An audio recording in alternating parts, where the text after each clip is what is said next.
Film की शुरुआत में हम जूलिया और उसके साथी को देखते हैं जो दोनों साइंटिस्ट हैं। वो बर्फ से भरे हुए एक इलाके में कुछ एक्सपेरिमेंट तजुर्बा कर रही थी जिसके लिए उन्हें बर्फीले पानी में बॉम्ब्स डालकर कुछ धमाके करने पड़ते हैं।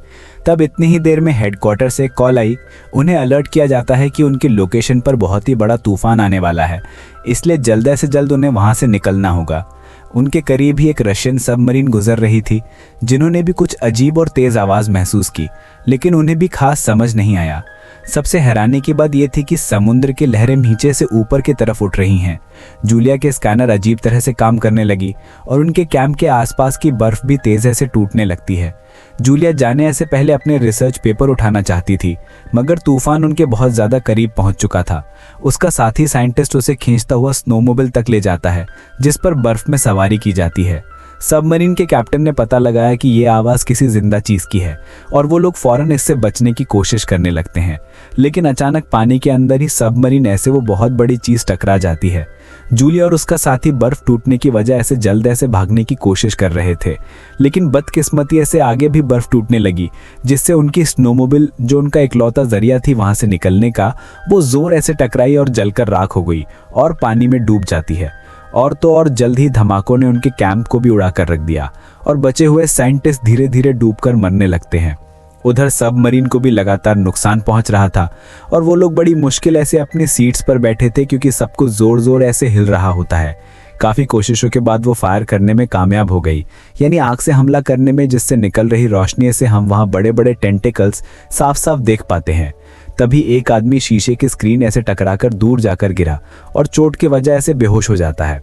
अब इससे पहले कि सबमरीन पूरी तरह डूब जाती, एक ऑफिसर इमरजेंसी मैसेज भेज देता है और रशियन नेवी के हेडक्वार्टर में सबमरीन के गायब होने की खबर पहुंच जाती है।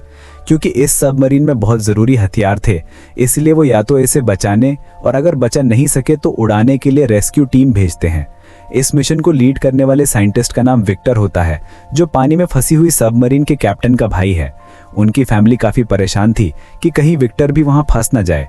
उसकी माँ को बहुत ज़्यादा टेंशन हो रही थी, इसीलिए उन्होंने विक्टर को एक घड़ी दी जो उसके डैड की थी, जो अब इस दुनिया में नहीं है। उसकी मॉम ने कहा, ये तुम्हारी हिफाजत करेगी, वो जहाँ भी होंगे तुम्हारा ख्याल रखेंगे। कुछ नंबर रात डॉक्स पर पहुंचा तो उसे पता चला कि उसके डैड के पुराने दोस्त जो सीनियर ऑफिसर हैं वो भी मिशन पर जा रहे हैं। अब उसे फिक्र होने लगी कि इनकी उम्र काफ़ी ज़्यादा हो गई है तो कहीं इन्हें कुछ हो न जाए। इसके बाद उनके क्रू के ग्रुप के सभी लोग सबमरीन में चढ़ जाते हैं। दूसरी तरफ जूलिया और उसका साथी बर्फीले तूफान में भटक रही थी। वो यहाँ सिग्नल पकड़ने की कोशिश में थी कि जूलिया का ध्यान भटक जाता है और वो एक गहरी खाई में गिरने वाली थी कि तभी उसके साथी ने उसे ऐन वक्त पर साइड पर करके बचा लिया। उसी वक्त जूलिया की फोन में एक ऑयल रिग का सिग्नल आया। ये समंदर में मौजूद ऐसी जगह का जहाँ ऑयल निकालने के लिए खुदाई करने वाली टीम रहती है, और अब सिग्नल मिलते ही उसने कॉल मिला दी। लेकिन बर्फीले तूफान की वजह से इतना ज़्यादा शोर था कि लिग्गी लोग उसकी बात समझ ही नहीं पाते और थोड़ी ही देर में सिग्नल्स चले गए और कॉल कट हो जाती है।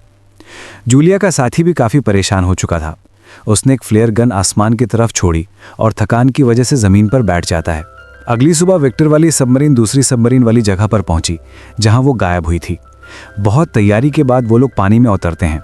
यहाँ क्रू नोटिस करता है कि सीनियर ऑफिसर विक्टर को एक प्राइवेट रूम में ले गए हैं जहाँ कुछ सीनियर ऑफिसर्स पहले से ही मौजूद थे और उन्हें एक रिपोर्ट पढ़ने के लिए दी जाती है, जिसे पढ़कर सब लोग बहुत ज़्यादा परेशान हो जाते हैं। जल्द ही पुरानी सबमरीन के गायब होने की अफवाहें हर तरफ फैलने लगती हैं। वहीं दूसरी तरफ जूलिया और उसके साथी को एक बुई बर्फ़ में फंसी हुई मिली। बुई दरअसल एक ऐसी डिवाइस है जो पानी में तैरते हुए आसपास के जहाज़ों को सिग्नल भेजती है। तब उनके अंदर एक उम्मीद जागे कि कोई तो उन्हें ढूंढने ज़रूर आएगा। इसके बाद वो इधर उधर भटकना बंद करके वहीं रुक जाते हैं। जब सबमरीन को बुई का सिग्नल मिला तो दोनों सबमरीन उसी तरफ बढ़ने लगते हैं और सबमरीन अचानक बहुत सारी वेल सबमरीन के चारों तरफ घूमने लगती है, मगर क्रू मेंबर्स भी बिना उन्हें चोट पहुंचाए नीचे जाने की कोशिश करने लगे। एक वेल गलती से स्क्रू हेड से टकरा गई। जो सीनियर ऑफिसर ने क्रू को सोनार चलाने के लिए कहा, लेकिन इसके लिए राजी नहीं होता। सोनार दरअसल चीज़ों को तलाश करने, एक दूसरे के साथ राब्ता बनाने और आवाज़ के लहरें बनाने के लिए इस्तेमाल किया जाता है। लेकिन जब सोनार को एक्टिवेट किया गया तो वेल वहाँ से थोड़ी दूर चली गई, मगर पनक झपकते ही फिर ऐसे वापस आ जाती हैं। क्रू को कुछ भी समझ नहीं आ रहा था कि आखिर ये क्या हो रहा है। तभी अचानक ऐसे सभी वेल्स वहाँ से चली जाती हैं और पता नहीं क्यों अचानक ही समंदर का निचला हिस्सा ऊपर उठने लगता है। तभी अंधेरे में एक बड़ा सा टेंटिकल फिर से हिलने लगता है, जो सिर्फ अपने एक ही वार से सभी व्हेल मछलियों को मार डालता है। सबमरीन के क्रू को तो ये आवाज़ सुनाई नहीं दे रही थी। तभी उनका रडार सिग्नल देने लगा कि एक बहुत बड़ा क्रिएचर उनकी सबमरीन से टकराने वाला है। सीनियर ऑफिसर को लगा कि शायद किसी दुश्मन का जहाज़ आ रहा है, इसीलिए उसने क्रू मेंबर्स को फायर करने का ऑर्डर दिया। लेकिन विक्टर को ये ऑर्डर सही नहीं लगता, इसीलिए वो क्रू को जल्दी से छुप जाने को कहता है। सबमरीन बर्फ़ की एक दीवार जिसमें दरार थी उसके अंदर चली जाती है। जब भी सबमरीन बर्फ़ से टकराती तो हिलने लगती और रडार की आवाज़ भी और तेज़ होती जा रही थी, जिससे हेडफोन्स लगाए हुए लोगों के कान दर्द करने लगते हैं। जैसे ही वो अजीब दुश्मन उनका पीछा करता है, क्रू को सबमरीन रोकनी पड़ी क्योंकि एक दीवार ने उनका रास्ता रोक लिया होता है। लेकिन खुशी की बात यह थी कि उनका पीछा करने वाला वो अनजान दुश्मन तब तक जा चुका था। जब क्रू सबमरीन के डैमेज का अंदाज़ा लगा रही थी तो सीनियर ऑफिसर को डांटता है कि उसने बिना सोचे समझे रिस्क लिया। अब उनके पास कोई ऑप्शन नहीं बचता, इसीलिए उन्हें सबमरीन को ठीक करने के लिए पानी के ऊपर आना होगा। वहीं जूलिया और इसका साथी दूसरे के साथ लगकर पत्थरों के नीचे लेटे हुए थे ताकि उन्हें सर्दी कम लगे। अचानक बर्फ टूटने की आवाज़ सुनाई दी और सबमरीन पानी से बाहर निकल आती है। सबमरीन में ऐसी लोग फौरन इन दोनों को देखकर इनके पास आ गए। क्रू मेंबर्स उनसे मिलकर अच्छे से उनकी बात सुनते हैं। उन्हें पूरा यकीन नहीं था कि ये उसी सबमरीन के हैं भी या नहीं। विक्टर ने जूलिया के साथी को चेक किया और फिर सीनियर ऑफिसर से बात करने लगता है। इस आरोप सीनियर ऑफिसर ने कहा कि इन दोनों को थोड़ा खाना देकर यहीं छोड़ दो, क्योंकि हो सकता है ये दूसरे मुल्क के कोई जासूस हों। लेकिन विक्टर ने उन पर तरस खाया और दोनों को सबमरीन में बिठा लिया जाता है। मुरम्मत का काम पूरा होते ही सबमरीन फिर से पानी में चली गई और उन्होंने भाई के पास सर्च करना शुरू कर दिया। मेडिकल चेकअप के बाद जूलिया और उसके साथी को खाना दिया जाता है। फिर विक्टर ने उन्हें नक्शा दिखाकर उनके कैंप की लोकेशन पूछी और साथ ही ये भी पूछा कि क्या उन्होंने कुछ अजीब देखा था। जूलिया बताती है कि हमने बड़े बड़े धमाके देखे थे। ये सुन डॉक्टर को लगता है कि शायद वो धमाके ही उसके भाई के सबमरीन डूबने की वजह हो सकते हैं। सारा क्रू आगे का प्लान करने लगा कि अब उन्हें क्या करना चाहिए।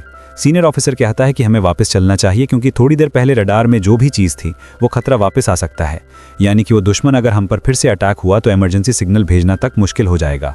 लेकिन विक्टर अपने भाई को ढूंढने के लिए बेचैन था और ऑर्डर देता है कि सबमरीन जूलिया के कैंप की तरफ ले चलो। तब सीनियर ऑफिसर विक्टर को दूर ले जाकर खतरे के बारे में अलर्ट करता है और कहने लगा कि ये दूसरी बार है जब तुमने गलत फैसला लिया है। अगर एक और बार ऐसा हुआ तो सब कुछ खत्म हो जाएगा। विक्टर अपने एक साथी को समझाता है कि हमें जल्दी करनी होगी क्योंकि अगर दूसरी सबमरीन में कोई जिंदा हुआ तो उसके पास ऑक्सीजन कम ही बची होगी और हमें जल्द उनके पास पहुंचना चाहिए। तभी जूलिया को एक अजीब सी आवाज़ सुनाई दी जिससे वो घबरा जाती है, लेकिन फिर उसके साथी ने यह कहकर शांत किया कि यह सोनार की आवाज़ है जो दूसरी सबमरीन को ढूंढ रही है। खोज कुछ देर तक चलती रही, लेकिन फिर रडार दिखाता है कि वो अजीब दुश्मन फिर ऐसी उनका पीछा कर रहा है। विक्टर क्रू से ऐसी कहता है कि पहले की तरह छुपने की जगह ढूंढो, लेकिन इस बार उनके आसपास कोई इस तरह की जगह नहीं थी। लेकिन तभी पास में एक ऑयल रिग मौजूद होता है तो विक्टर ने सोचा कि वहां आरोप छुपने की जगह मिल सकती है। जब सबमरीन पानी की सतह पर आने के लिए तैयार हो रही थी तब ऑयल रिग के सभी वर्कर्स समुंदर ऐसी उठ रहे बड़े बड़े टेंटिकल्स को देखते हैं जिन्हें देखे उनके होश उड़ गए। खतरे को भांपती हुए उन्होंने फौरन अलार्म बजा दिया और अब देखते ही देखते टेंटिकल्स रिग पर अटैक करना शुरू कर देते हैं, जिससे सारी बिल्डिंग गिरने लगती है। कई जगह तो बड़े बड़े धमाके भी होने लगे। बहुत से वर्कर्स ने घबराकर भागने की कोशिश की, लेकिन उनके पास कहीं जाने की जगह ही नहीं है क्योंकि पूरा का पूरा स्ट्रक्चर ही टूट रहा था। जैसे ही सबमरीन का रिक्सी टूटता है तो विक्टर पेरिस्कॉट की वेनेदा से देखने की कोशिश करने लगा कि आखिर हो छता रहा है। जब उसने बड़े बड़े टेंटिकल्स को रिग को तबाह करते हुए देखा तो वो भी बहुत डर जाता है। उसने पूरा नज़ारा स्क्रीन पर भेजा ताकि पूरा क्रू ही देख सके कि वो किससे लड़ रहे हैं, उनका दुश्मन कितना बड़ा है। अब जब रिग पूरी तरह से खत्म हो गई तो वो अजीब मॉन्स्टर फिर ऐसे सबमरीन का पीछा करने लगता है, जिसके बाद उन्हें सबमरीन को फौरन मोड़ना पड़ता। सीनियर ऑफिसर सोचने लगा कि नहीं, ये तीसरी बार गलती की है जब उसने वो बड़ा सा मॉन्स्टर सारे क्रू को दिखाया। इसीलिए सीनियर ऑफिसर सीधा कह देता है कि अब टीम को मैं लीड करूंगा। उसने जल्दी ऐसे कहा कि 2 बॉम्ब्स छोड़ दो। ऐसा ही किया गया जो दोनों बॉम्ब सीधे टारगेट आरो पर जा लगी, जिस पर सीनियर ऑफिसर को लगा कि दुश्मन मर चुका है और वो कहता है कि देखो ऐसे होता है काम। लेकिन तभी उसके चेहरे का रंग उड़ गई जब एक ऑफिसर कहता है कि दुश्मन अभी भी जिंदा है, जो अब और गुस्से में आगे बढ़ रहा है। अब एक और बॉम्ब छोड़ा गया जिससे एक बार फिर धमाका हुआ, जो हालांकि टारगेट को फिर से लगता है, लेकिन ये भी कुछ बड़े से मॉन्स्टर को मारने के लिए काफी नहीं था। मॉन्स्टर सबमरीन का पीछा करता रहता है और सीनियर ऑफिसर डर की वजह से कुछ नहीं कर पाता। तो विक्टर ने फिर ऐसी टीम को लीड करना शुरू कर दिया और कहा कि जितना हो सके सबमरीन को तेज भगाओ। वो लोग उस मॉन्स्टर के ज्यादातर अटैक से बच गए, लेकिन एक टेंटिकल सबमरीन को जोर ऐसे टकरा गया जिससे सबमरीन को काफी नुकसान पहुंचा, जिससे वहां पर काम कर रहे लोगों को भी बहुत चोटें आईं। विक्टर का भी सर टकरा गया और उसे चक्कर आने लगते हैं। कुछ कंप्यूटर में शॉर्ट सर्किट हो गई और एक कंप्यूटर तो सीधा एक आदमी के ऊपर जा गिरता है, जिससे उसकी हालत खराब हो गई। सबमरीन डूबने लगती है और वो मॉन्स्टर इस मौके का फायदा उठाकर एक और जोर का हमला करता है। अचानक किसी मिसाइल वाले हिस्से में धमाका हो गया, वहां पर आग लग जाती है। इसके बाद क्रू ने वहां पर वेंटिलेशन बंद करके एरिया को पूरी तरह सील कर दिया। 7 लोगों ने वहीं पर लुककर आग बुझाने वाले सिलेंडर की मदद से आग को बुझाने की कोशिश की, लेकिन टेंटिकल की एक और जबरदस्त वार से सबमरीन तेजी ऐसे नीचे गिरने लगती है। दिखाता है कि कुछ नंबर ऑफ जानवरों ने उन्हें चारों तरफ से घेर लिया है। जब क्रू ने ध्यान ऐसे देखा तो पता चला कि वो मॉन्स्टर एक क्रैकन है, यानी ऑक्टोपस का एक बहुत बड़ा रूप। क्रैकन के बारे में पुराने जमाने में बहुत सी कहानियां लिखी गई हैं। अब क्योंकि उनके पास एक आखिरी मिसाइल बचा था तो उसे बहुत सोच समझकर इस्तेमाल करना होगा। वो लोग आपस में डिस्कशन करने लगे कि आगे क्या करना चाहिए। तो विक्टर ने कहा कि सबमरीन को साइलेंट मोड पर ले जाओ, क्योंकि आमतौर पर समुद्री जानवर आवाज ऐसी शिकार करती है। इस वजह से मिसाइल वाले रूम में वर्कर्स को आग बुझाने वाले काम को रोकने का हुक्म दिया जाता है, जिससे वहां आरोप कार्बन डाइऑक्साइड और कार्बन मोनोऑक्साइड का लेवल बढ़ने लगता है। क्रैकन की आवाज एक ऑफिसर की कानों में बुरी तरह चुभ रही थी और मिसाइल वाले कमरे में मौजूद लोग सोचने लगते हैं कि क्या हम ऐसे ही मर जाएंगे। लेकिन खुशकिस्मती ऐसी विक्टर का प्लान काम कर गया और वो क्रैकन वहां ऐसी दूर चला गया और वो लोग दोबारा ऐसी अपने काम पर लग जाते हैं। लेकिन तब तक आग इतनी ज्यादा फैल चुकी थी कि थोड़े से सिलेंडर से बुझाना मुमकिन ही नहीं था। कुछ लोग आग ऐसी जलने लगे और तभी विक्टर ने सबको कहा कि वो हिस्सा खाली कर दो, जो चीज जल रही है जलने दो, बस अपनी जान बचाओ। कुछ ऑफिसर जो फायर एरिया से बाहर निकल रही थी तो वो बुरी तरह से जख्मी हो जाती है, लेकिन बाकी के क्रू ने उन्हें दरवाजे के इस आरोप लाने में उनकी मदद की। आखिरी सेकंड में दरवाजा बंद कर दिया गया ताकि आग बाकी हिस्सों तक ना पहुंच सके और उस रूम में प्रेशर कंट्रोल करके आखिरकार आग बुझा दी जाती है। इसके बाद जो लोग अभी भी ठीक थे उन्हें काम दे दिया गया और जो लोग जख्मी थे उन्हें उनके कमरों में भेज दिया जाता है। जूलिया और उसका साथी उनकी चोटों का इलाज करने में मदद करते हैं, जिससे क्रू उन पर भरोसा करने लगा। बाद में विक्टर क्रू ऐसी उनकी राय पूछता है कि अब क्या करना चाहिए।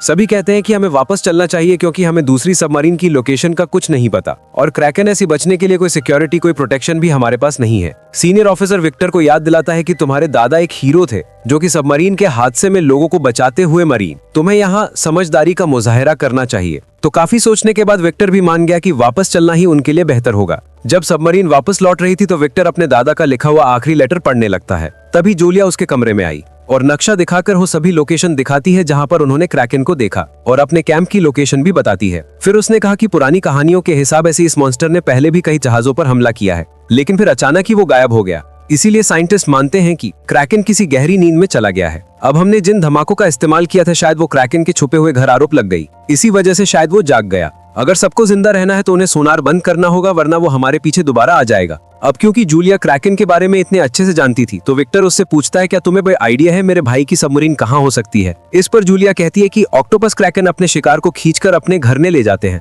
और वो जगह उनके कैंप के आसपास ही मौजूद है। तभी एक ऑफिसर अंदर आ गया और उनकी बातचीत बीच में ही रुक जाती है। ऑफिसर कहता है कि हमें क्लू मिला है कि वहाँ लोग जिंदा है, जो कहकर वो साइलेंट मोड के दौरान की गई रिकॉर्डिंग सुनाता है। इसमें सबको सुनाई देता है कि कोई किसी लोहे आरोप बार बार थक थक कर रहा है। वो सिग्नल को ट्रैक करते हैं, ढूंढते हैं और उन्हें पता चलता है कि ये आवाज जूलिया के कैंप के पास ही आ रही है। इसका मतलब साफ था कि दूसरी सबमरीन में अभी भी कुछ लोग जिंदा है। देखकर विक्टर ने सबको बुलाया और कहा कि देखो हमारे फौजी कुछ नंबर सबमरीन में बंद हैं, जिंदगी और मौत के बीच खड़े हुए हैं। अगर उन्हें हम नहीं बचाएंगे तो कौन बचाएगा। ये मत सोच कि मैं सिर्फ अपने भाई के लिए वहाँ जाना चाहता हूँ। अगर तुम में से भी कोई एक भी वहाँ होता तो मैं एक आदमी के लिए भी ये करता। जिसके बाद उसने अपने साथियों को सीधा ऑर्डर दिया कि सबमरीन को जूलिया के कैंप की तरफ ले चलो। अचानक मशीन और दीवारों में से नट बोल्ट्स निकलने लगती, ग्लास और लाइट्स टूटने लगती हैं। इसका मतलब था कि सबमरीन ज्यादा गहरे पानी में चली गई है। इस वजह से वो लोग सबमरीन को थोड़ा ऊपर ले गए। तब एक ऑफिसर ने नोटिस किया कि हम तो कुछ अलग ही जगह आरोप आ चुके हैं। विक्टर ने कहा कि हमें एक मिनी छोटी सबमरीन भेजनी चाहिए इस जगह को अच्छे से देखने के लिए। अब क्योंकि मिनी सबमरीन का पायलट पहले अटैक में जख्मी हो गया था, इसीलिए विक्टर कहता है कि मैं खुद जाऊंगा और तब तक सीनियर ऑफिसर टीम को लीड करेंगे।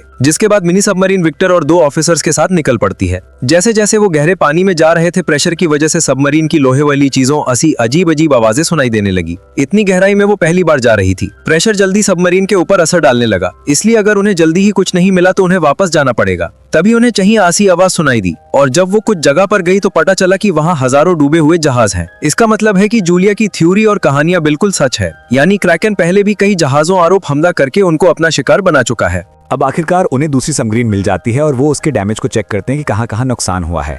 उन्होंने देखा कि उसका अगला हिस्सा अभी बिल्कुल ठीक है, जिसका मतलब है कि कुछ लोग वहाँ छुपे हो सकते हैं। उन्होंने इस मिनी सबमरीन को पुरानी सबमरीन ऐसी जोड़ने की कोशिश की, लेकिन जाहिर है इतने प्रेशर में कर पाना बहुत मुश्किल था। मगर आखिरकार काफ़ी कोशिशों के बाद उन्होंने कनेक्शन बना ही लिया।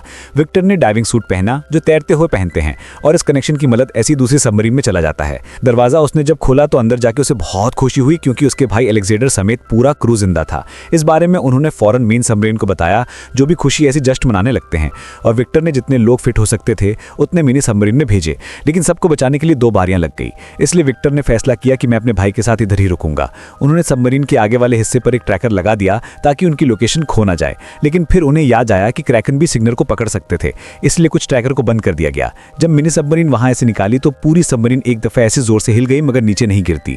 जल्द ही वो लोग मेन सबमरीन तक पहुंच गए और बचाए गए लोगों का इलाज शुरू कर दिया जाता है। मगर सबमरीन चला रहा पायलट अब दूसरी बार जाने के काबिल नहीं था। उसकी हालत खराब, इसीलिए जूलिया ने अपने साथी को मदद करने के लिए कहा। क्योंकि वो पहले भी सबमरीन में काम कर चुका था इसलिए मान जाता है। जब मिनी सबमरीन वहां से निकाली तब सीनियर ऑफिसर रडार भी देखता है कि क्रैकन फिर से हिलना शुरू हो गया है। दूसरी तरफ विक्टर और अलेक्जेंडर उन खतरनाक हथियारों को ढूंढने गए जो उनके सीनियर्स ने मांगे थे। वो तबाह हुए एरिया में जाके तिजोरी ऐसे कोड निकालते हैं, लेकिन जब उन्होंने कंप्यूटर में कोड डालने की कोशिश की तो सिस्टम ने काम ही नहीं किया। लेकिन विक्टर हार मानने वालों में से नहीं था और कई सारे बटन एक साथ दबाने के बाद आखिर कंप्यूटर ऑन हो जाता है। उन्होंने देखा कि हथियार अभी भी काम कर रहे हैं। इन हथियारों में से निकलने वाले सिग्नल्स को मिनी सबमरीन ने पकड़ लिया और सिग्नल्स का पीछा करते हुए वहां पहुंच जाते हैं। लेकिन मेन सबमरीन में सब लोग डर चुके थे क्योंकि क्रैकन उनके बहुत करीब आ चुका था। क्रू ने जल्दी ऐसी सबमरीन को समुद्र के निचले हिस्से में लैंड कर दिया और साइलेंट मोड में चले गए। क्रैकन एक बड़ा पत्थर सबमरीन के ऊपर फेंकता है जिससे वो हिस्सा डैमेज हो गया और पानी अंदर आना शुरू हो जाता है, जिससे सब लोग काफी घबरा जाते हैं। उधर जल्द ही मिनी सबमरीन विक्टर की लोकेशन तक पहुंच जाती है, लेकिन जब वो आगे बढ़ रही थी तब गलती ऐसी ट्रैकर ऑन हो गया। क्रैकन मेन सबमरीन आरोप अटैक करने ही वाला था, लेकिन ट्रैकर का सिग्नल पाते ही वो अपने केव 1 की तरफ बढ़ने लगता है। कुछ नंबर सबमरीन की तरफ सीनियर ऑफिसर ने क्रू को ऑर्डर दिया कि जल्दी इस मौके का फायदा उठाकर ऊपर चलो। इसी दौरान विक्टर हथियारों वाले कमरे तक पहुंचने की कोशिश कर रहा था जो क्रैकन के हमले की वजह से बंद हो गया था। अलेक्जेंडर ने मिनी सबमरीन की जब आवाज सुनी तो अपनी क्रू को जाने के लिए कहा, जबकि वो खुद अपने भाई विक्टर का इंतजार करने लगता है। आखिरकार विक्टर हथियारों वाले कमरे में पहुंच गया और उसने मिसाइल के अंदर कोड डालना शुरू कर दिए, जो कि अलेक्जेंडर कंप्यूटर में कोड डाल रहा था। हथियार लोड होने में थोड़ा टाइम लग रहा था। इसी दौरान क्रैकन ने उन्हें ढूंढ लिया। वो लोग भी उसके हमले के लिए दिमागी तौर पर तैयार थे। जब उसके टेंटिकल्स सबमरीन के चारों तरफ घूम रही थी, दोनों भाई आपस में बात करते हैं और अपनी पुरानी लड़ाइयों के लिए एक दूसरे से माफी मांगते हैं। क्रैकन ने एक झटके में सबमरीन का आधा हिस्सा तोड़ दिया, लेकिन वो हिस्सा तो पहले ही खाली था। क्रैकन दोबारा अटैक करने वाला था, तब दोनों भाइयों ने एक साथ बटन दबा दिए ताकि हथियार फायर हो सके। अब पानी सबमरीन में घुसने लगा था, इसलिए विक्टर जल्द इसी पाइप के जरिए वापस अलेक्जेंडर के पास आ जाता है। अब वो हथियार जल्द ही खुद ब खुद फटने वाले थे, तो दोनों भाई तेजी से निकलने की कोशिश करते हैं। सबमरीन अब डूब रही थी और जोरदार लहरों की वजह से कॉरिडोर में पानी आ रहा था, जिस वजह से दोनों भाई अलग हो गए। विक्टर अलेक्जेंडर को ढूंढता हुआ उसका हाथ पानी से बाहर निकालते हुए देख लेता है। तब उसने फौरन अपने भाई का हाथ पकड़कर उसे अपने पास खींच लिया और आखिर सही सलामत अलेक्जेंडर को विक्टर बचा लेता है। दोनों भाई सीढ़ियां चढ़कर मिनी सबमरीन में घुस और दरवाजा बंद कर लेते हैं ताकि पानी अंदर ना आ सके। अब धमाकों के लिए सिर्फ 2 मिनट बचे हैं, लेकिन मिनी सबमरीन लॉन्च नहीं हो पा रही थी। जब वो लोग मेन सबमरीन ऐसी जुड़ने की वजह से नीचे जा रही थी तो विक्टर को इमरजेंसी लीवर नजर आया। उसे खींचते ही मिनी सबमरीन आखिर दूसरी सबमरीन ऐसी अलग हो जाती है और अब वो तेजी ऐसी वहां से निकलने लगते हैं। जैसे ही वहां ब्लास्ट होते हैं तो तेजी ऐसी लहरों की वजह से उनकी मिनी सबमरीन शोर से घूमने लगती है, जबकि ऊपर मेन सबमरीन में सब लोग बस उनकी सही सलामत ऊपर आने का इंतजार कर रही थी। कुछ देर बाद सबके हौसले टूटने लगे। उन्हें लगा कि शायद वो दोनों भाई मर चुके हैं और उनके चेहरे अफसोस से लटक गए। लेकिन तभी पानी में कुछ बबल्स आने लगे। वो मिनी सबमरीन ही थी जो आखिर सही सलामत ऊपर आ जाती है। सब लोग खुशी में जश्न मनाने लगते हैं कि हम सभी आखिरकार बच गई, और दोनों भाइयों की बहादुरी और विक्टर ने जैसे क्रू को लीड किया उसकी तारीफ करती है। दोनों की माँ भी उनका इंतजार कर रही थी और जब उन्होंने देखा कि मेरे दोनों बेटे ही सही सलामत वापस लौट आए हैं तो उनकी जान में जान आई। माँ बेटे एक दूसरे से मिलकर बहुत खुश होते हैं और इसी के साथ ही कहानी भी इधर ही खत्म हो जाती है।